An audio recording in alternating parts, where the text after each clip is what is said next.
Hello दोस्तों, आज हम यहाँ पर आपको बताने जा रहे हैं कि आपको कैसे बोलना चाहिए। तो आपको हमेशा जरूरत से कम ही बोलना चाहिए।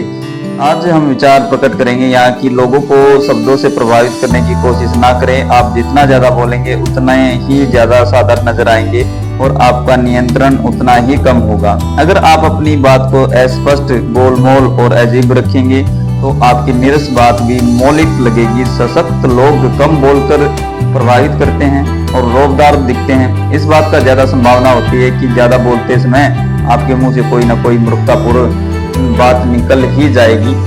शक्ति, फिर मैं बताता हूँ कि शक्ति की इसमें हमारी पावर छिपी है या नहीं है। तो देखते हैं, चलिए आगे हम बात करते हैं इसी के बारे में।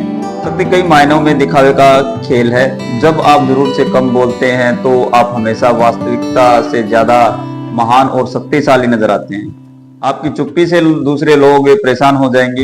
इंसान विश्लेषण और स्पष्टीकरण करने वाली मशीनें हैं। वे यह जानने की फिराक में रहते हैं कि आप क्या सोच रहे हैं। जब आप अपने शब्दों को सावधानी से नियंत्रण करते हैं तो आपके इरादे या आपकी मंशा को नहीं समझ पाते हैं। आपके संक्षिप्त जवाब या खामोशी से वे रक्षात्मक हो जाएंगे और बीच में कूद पड़ेंगे। आपकी खामोशी के खाली स्थान को भरने की हड़बड़ी में वे घबराकर कुछ भी बोलने लगेंगे, जिससे आपको उनके और उनकी कमजोरियों के बारे में बहुमूल्य जानकारियां मिलेंगी। आपसे मिलकर जाने के बाद उन्हें ऐसा लगेगा जैसे वे लुट गए हों।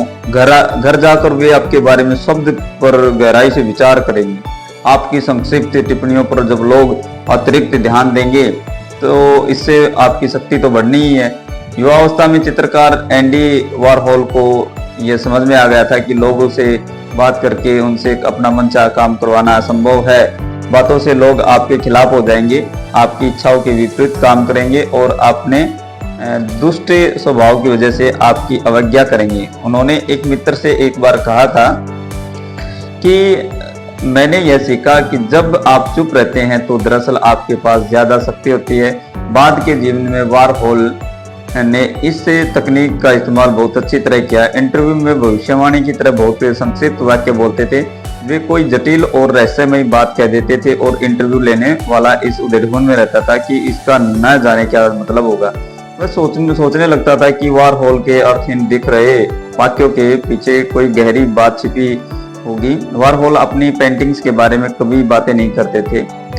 उसके विश्लेषण का कोई काम दूसरों पर छोड़ देते थे। वे अपने काम के बारे में जितना कम बोलते थे, दूसरे लोग उसके बारे में उतनी ही ज्यादा बातें करते थे।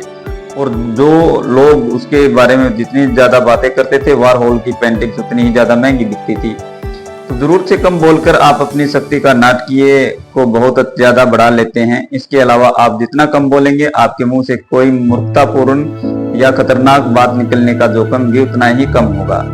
और निकोलस प्रथम रूस के सिंहासन पर बैठे, उनके सिंहासन बैठते ही उनके खिलाफ विद्रोह होने लगा।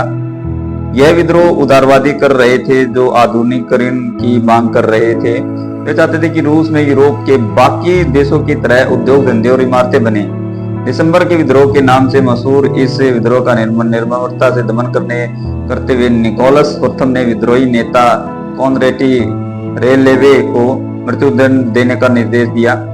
जब उनको फांसी के तख्ते पर ले जाया गया तो कहते हैं कि वहां पर जो रस्सी लगाई गई थी फांसी देने के लिए, वो टूट जाती है और वो बच जाते हैं। तो जो रस्सी से बच जाता था उसे उसकी फांसी माफ कर दी जाती थी और वहां पे उसको छोड़ दिया जाता था, जीवन दान दे दिया जाता। मगर रेलवे अपने पैरों पर खड़ा हुआ, उसे चोट तो लगी नहीं, बाकी वो ठीक हो गया। इसलिए वो चिल्लाकर बोला, तुम लोगों ने देखा कि रूस वाले कोई भी काम ठीक तरह से नहीं कर सकते।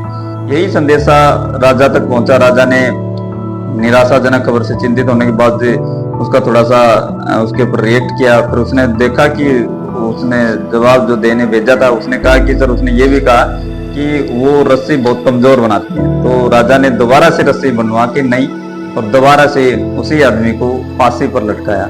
यानी कि सम्राट ने माफीनामे को ही फाड़ दिया और कहा, अगर ऐसी बात है तो हम उसकी बात को गलत साबित करके देंगे। अगले दिन उसे दोबारा फांसी के फंदे पर लटकाया गया और इस बार रस्सी टूटी नहीं। यह सबक सीख लें। एक बार बाहर निकल जाने के बाद आप शब्दों को दोबारा नहीं लौटा सकते। उन्हें नियंत्रण में रखें। व्यंग के प्रति खास तौर पर सावधान रहें। आपके व्यंग वाणों से आपको क्षणिक संतुष्टि तो मिल सकती है, लेकिन बदले में आपको उनकी बहुत